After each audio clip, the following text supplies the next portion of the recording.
I just recorded this entire episode and my camera was not on. So it's a short one though, so it's okay. Hello. I'm filming in a totally different format. So I'm really trying to use my camera, my phone camera, facing me because my husband keeps telling me it's such a much better quality. And so I'm trying it, but I just did it and it didn't film. And of course, there's no way for me to know that because the display is behind me. All right, I'm gonna start again. Hi, welcome or welcome back. This is Knit LA. I am a voracious knitter from Southern California, and although it's been in the hundreds, so I can't say I've gotten a ton of knitting done because I'm so busy, you know, perspiring and trying to find cool air. However, it's now breaking and I can feel like the air is changing, there's movement, it's cooler, I'm so excited. And I have been working on a couple things, so that is what I want to share today. How are you? If you're new here, my name is Andrea. I know I just said that. Oh my God. Okay, let's move on. So as I said, I've only been working on a couple of things because it's been so hot. And, but both of these things I am super, super jazzed about.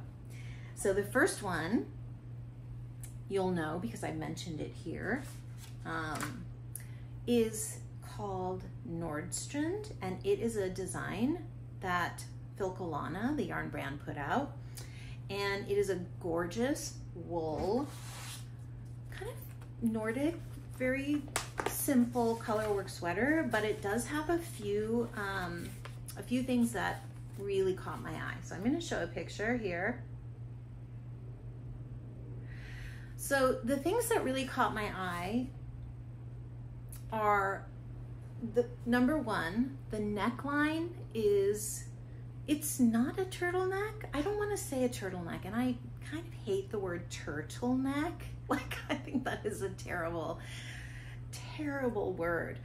It's more of like sort of an Elizabethan neckline. So it's a very sort of, it really frames your neck and the jawline just beautifully. So I am knitting mine in yarn that I procured at Flock Fiber Festival, and my main color is the Spinster's Daughter worsted weight in the color Evergreen. I don't need to tell you again that this is the most stunning green ever.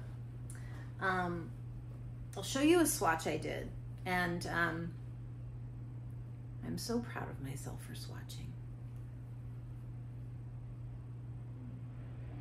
So one of the things that I decided to do while making this sweater is I definitely wanted a structured yarn so it wouldn't kind of flop down and I was constantly like futzing with it. And that is what this is. And I also thought it would be so beautiful to do the actual colorwork design in a fluffy yarn. I love texture. I love all these things, and kind of this beautiful quilted sort of look.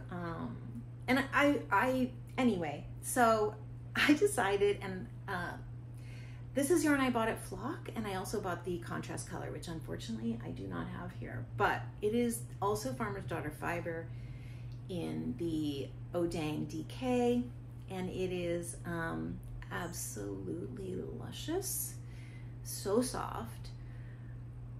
I knit this as slowly as possible. Part of the reason is because I wanted every stitch of this fluff to shine, to have its moment. I didn't want to knife any of these stitches in half. I didn't want to break the yarn. I mean, I really, really was like, this is the main event right here. So I treated it as such, and it was really lovely. I've got to say, I'm so glad I did. I also decided to block about 10 rows into the color work. I wanted to see what would happen with the main color as well as the contrast yarn. One of my concerns was that the Spinster's Daughter worsted, when working with it, it's very ropey, and honestly, it kind of hurt my hands. I don't have that experience often, but this really like hurt my hands. My hands were really straining after doing 8 inches of this beautiful neckline.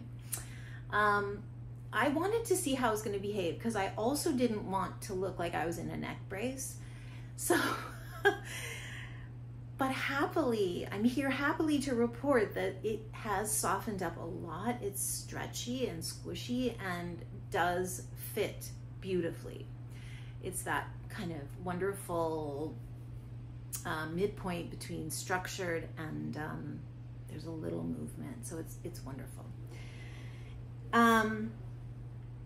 I'm obsessed. I've tried this on like 3 times throughout, because I'm really trying to be more mindful, especially garments, on fit and really getting what I want, because I had so many disappointments this summer, and I'm just really telling myself to slow down. And I think it's paying off, because this looks incredible on, and I wish I could wear it, but I can't because it's very warm right now. I will definitely be photographing it and maybe putting it on Instagram. I don't know, we'll see. But it's a gorgeous, simple pattern, and I'm loving it so much. I use different needle sizes than the pattern recommends, so I decided to use a US 5, which I think is a 3.75 millimeter circular needle for the neck portion, the collar and the neck. And then for the color work, I went up to a size 7, which worked really beautifully. And now I'm on the body. Oops. I'm on the body, and I've only done maybe, I don't know, I'm not even sure I've done an inch maybe. And this is now on US 6, I think a 4.0. Yeah, so those are all working for me great. There is waist shaping in the pattern, which I am going to do because I really want to accentuate this absolutely beautiful, which kind of looks like a shawl in a sweater. I want to accentuate that. So I am going to go with the waist shaping. I have no idea how I'm going to knit up the sleeves, but probably just straight sleeves. I'll probably go up to I'll use the size 7 again, maybe. But it's a really generous, it doesn't look that way because I've got it on this holder, but there's about, in my size, there's like 56 arm stitches, plus you cast on another 10. So for me, I think that's a great amount. It's plenty of ease. And I will go up a size 7 just so it's a nice airy fabric. I am enjoying this so much. I love it so much. And I think this is gonna be, I know I announced a different Rhinebeck sweater, but let me say right now that there is absolutely no way in hell I could knit on that Trinnigan with that crunchy Jacob's wool. Even in the air conditioning, I was like, I can't touch it. I can't even touch it. So And I still have quite a ways to go. I'm on the back now, but I don't know. This is what is making my heart sing, and so this is what I'm focusing on. So I think I want this to be done by Rhinebeck, which is insanely close. Are you going to Rhinebeck? Will you let me know? Please let me know. I would love to meet everybody who's going, and I don't know how that's possible, but also let me know if you're going to any of the other smaller festivals. I am going to Cake-a-Palooza. That is the one I chose to attend, and I'm super excited. So let me know if you're going to be at either of those. And don't be shy. Please come say hello. I love meeting all of you. It means so much to me to meet people who connect here, who, you know, speak my language, let's say. We all speak the same language, so yeah. Anyway, this is really a beautiful pattern, so I highly recommend it. I'm keeping it in another flock purchase, which I think I showed on the podcast. It's this gorgeous bag from Hello Amsterdam, and I bought this at Lamb & Kid, the booth at Lamb & Kid.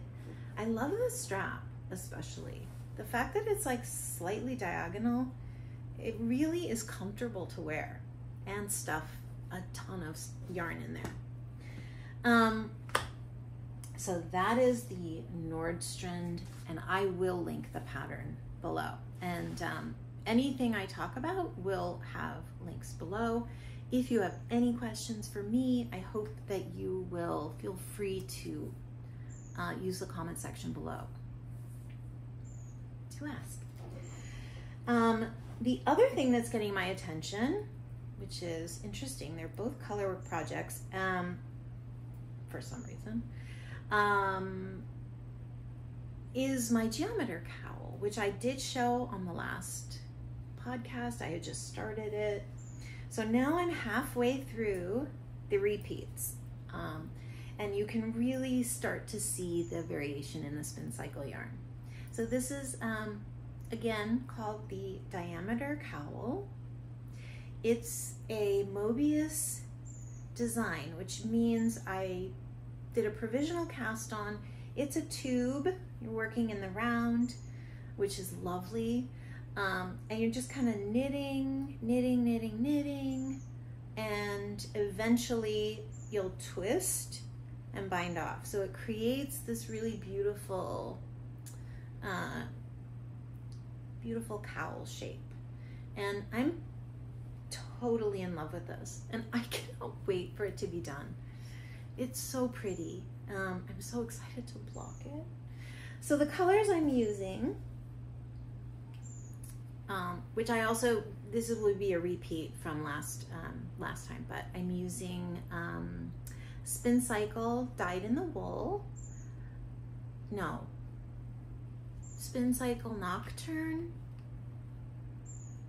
Hang on, I don't want to be, yeah, Nocturne, sorry. Spin Cycle Nocturne in the colorway Brown Sugar. And if there ever was a Kindred Spin Cycle Spirit color, this is it, which I'm very excited about because I didn't think that there was one. I didn't know if there was one. That's what I'm using for the contrast color. No, I can't remember which is main color and which is contrast, but I'm using that. And what's really nice is as I go along, you can really, really see the variation in color. And it's just so gorgeous. And the contrast color, also procured at Flock, is one of the most beautiful blue greens I've ever seen. It is the stunning silk mohair from Les Garçons. And the colorway is Jonathan's Soft Day. Does anyone know what that means? there any Canadian viewers who know these lovely gents? Anyway, I would love to make something, you know, a full garment in this color, because I just find it to be so special, and I have not seen this color yet out there. So it's pretty special. And it's very soft mohair. It doesn't prickle. It doesn't itch. I can put it next to my face even unblocked, and it does not prickle. So I'm really enjoying making this. One of these are going to be done for Rhinebeck, and I'm just really enjoying the process of making both of these. And you know, these are very simple color work patterns. They essentially only use 2 colors, and I am a person that uses stitch markers between every repeat. Like,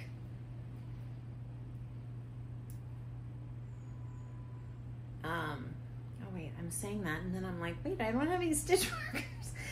Maybe I don't on this one because it's literally a 7-stitch repeat. Okay, so I'm not using it on this one. But I definitely used it on the sweater, and that is because, and I think that's only like an 8-stitch repeat, but it really helps me keep everything together, and it's much easier to figure out when where I've made a mistake, if I have. So I use stitch markers every 8 stitches, or every repeat. I want to show off my, actually I want to show off both of my beginning of round markers because they're so beautiful, and they're made by Sable and Stone.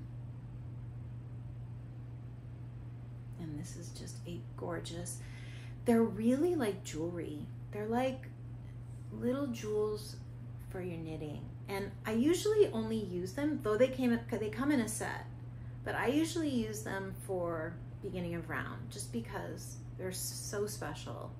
And I was telling Danielle, I think is her name, the woman that makes these, that it's part of what is so encouraging about getting around those rows is that I know I get to meet up with this beautiful jewel every round. So if you don't already, you should definitely follow her. She announces her shop updates, and she really makes absolutely gorgeous stitch markers. This is the other one that I freaking love. This is my beginning of round marker. Please excuse the neon. It's poorly positioned here, but I'm gonna try and hold this up because it's so pretty. This one. And I have no idea what this is, but it has like a little bronze flower. Oops. And a beautiful kind of pale greenish yellow. And it's absolutely gorgeous. I have no idea if this is showing up. I'm here to remind you that I'm filming in a totally new format. I really hope it's filming. Okay, so those are my 2 whips that are getting really all of my attention right now. And I think in my next video, I'm going to talk about pattern inspiration because I don't have the yarn with me, and I'm just, yeah, that'll be in the next video, which will be before Rhinebeck. So next I wanted to share what I'm reading because I really love it. The New York Times book review or book section came out with their 100 best works of fiction picked by their editorial staff, and I read James by Percival Everett, which is a gorgeous book, and I highly recommend it. I read it in 2 days. I couldn't stop reading it. It is a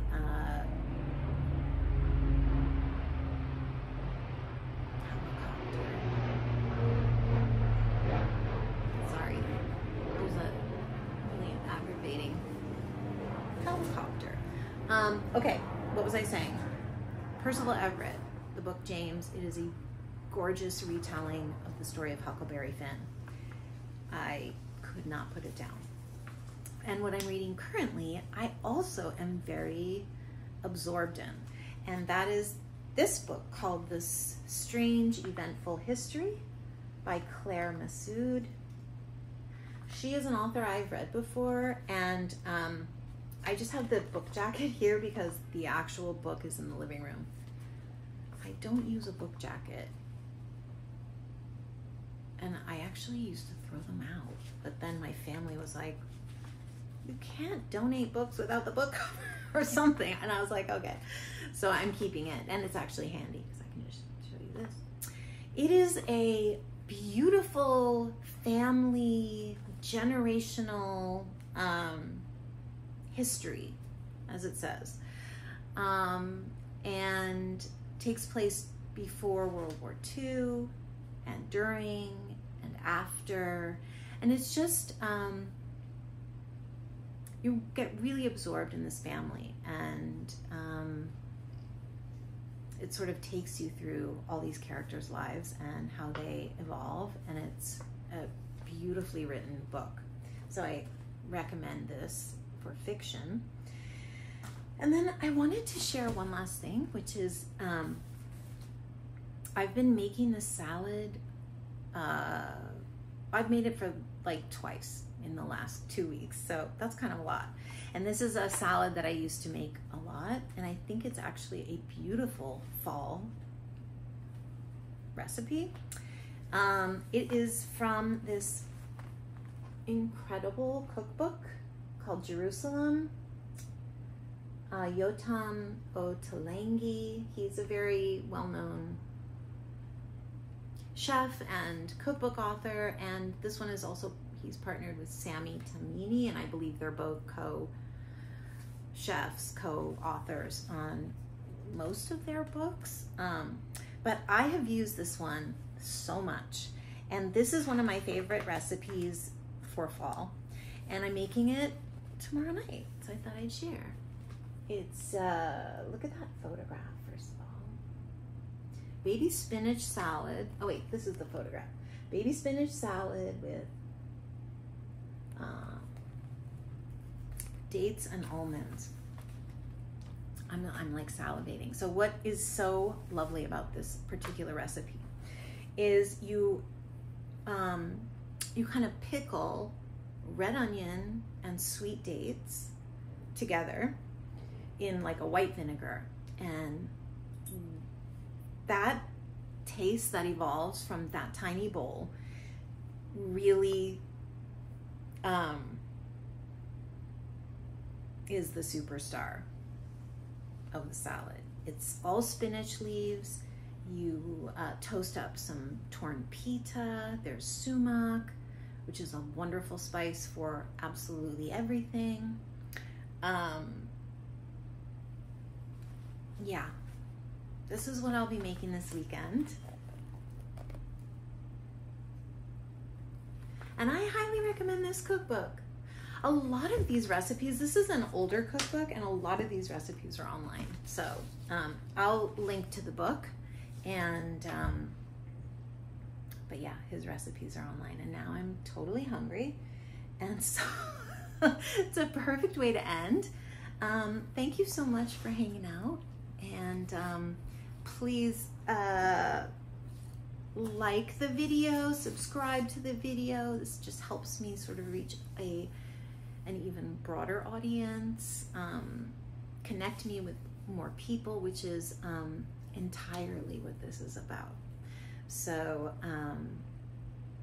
it's the most beautiful community, and I thank you for participating. I hope everybody's well. It's Friday, so I hope that you also have an incredible weekend, and I'll see you next time. Okay.